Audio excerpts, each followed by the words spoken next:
Okay, James dropping into radio tower. And now this is me trying to figure out where I am.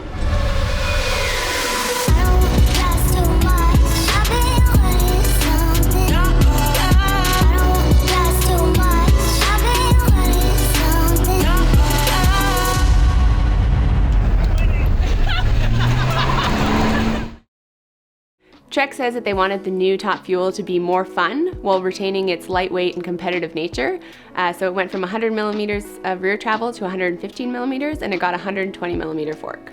As tested, the Top Fuel is $8,999, but if you get an aluminum version, you can get it for as little as $3,299. Component highlights are the Fox Factory 34 stepcast fork, the SRAM XX1 drivetrain, and the Bontrager Covey 30 wheels.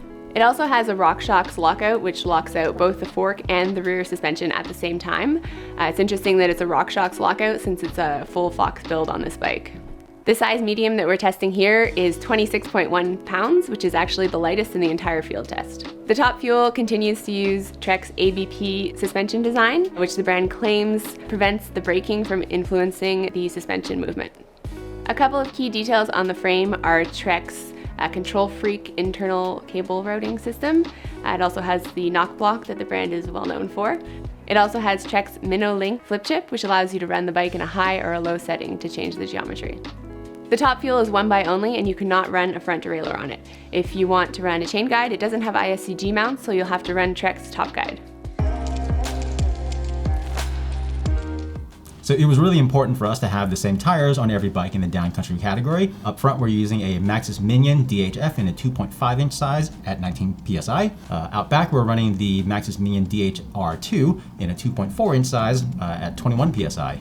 So James and I both weigh 155 pounds, and at that weight, we ran the fork at 70 PSI with 7 clicks from closed on the rebound. And then for the rear shock, we ran 25% sag, and we also ran 7 clicks of rebound from closed with that. And according to Trek's sizing chart, we're both at the upper end of what would be considered appropriate for a medium size.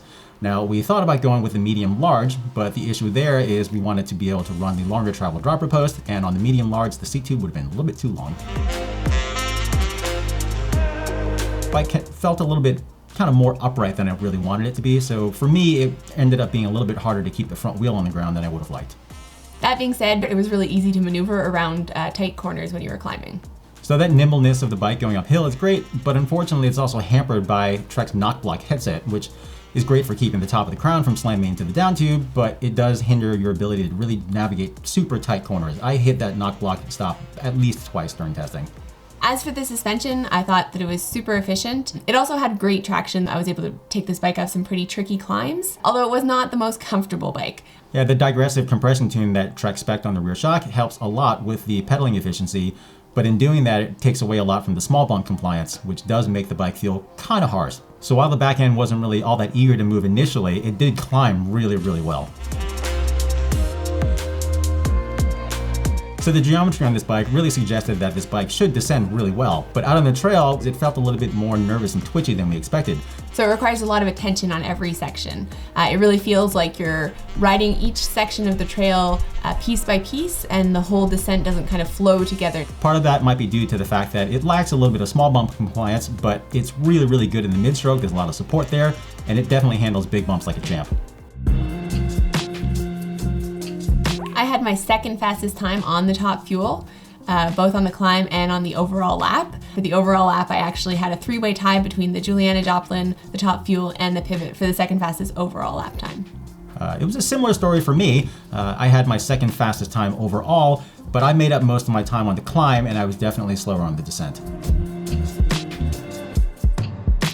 I found the spec on this Top Fuel pretty XC flavored, so those SRAM level brakes didn't have a ton of adjustability or a lot of power, and the 750 millimeter bars were just a little bit on the narrow side. So despite all that, I really do think Trek had the right idea here.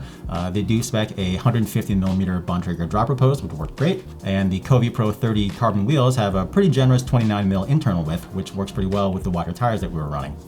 And if you're gonna have a lockout, the one on the Trek Top Fuel is a great one. You're not gonna hit it by accident, but it's also really easy to unlock if you do drop into a trail and you have your bike locked out. So the Top Fuel is definitely a super fast climber, and although the rear suspension doesn't feel like it's doing a whole lot initially, the traction actually is really good. The Trek is also the lightest bike we have here at just 26.1 pounds, and that's important to note because keep in mind that we are running pretty heavy tires here, so with the stock setup, it could be a lot lighter. So overall, maybe the biggest pro for this bike, it is a fast bike, but in the right hands. So it's a little bit more of a difficult bike to ride. It's quite nervous when you're cornering. It also has a poor small bump compliance, which you notice both climbing and descending. And finally, there's the knock block, which we both ran into issues with on the climbs. This was an interesting one for us because while the bike was kind of hard to ride sometimes, it also seemed like it was the most rewarding if you really were able to ride it hard. Especially as compared to the Pivot, this one almost seemed like it was encouraging you to just kind of abuse it because it had more to give. So I definitely wouldn't recommend this bike to somebody who isn't super confident in their skills. But if you are somebody who wants an efficient bike on the climbs and is also a pretty confident descender, this could be the bike for you. So that was our take on the Trek Top Fuel. Stay tuned for more videos from this year's Pinkbike Field Test, and we're also going to have a roundtable discussion of all the downcountry bikes we tested here.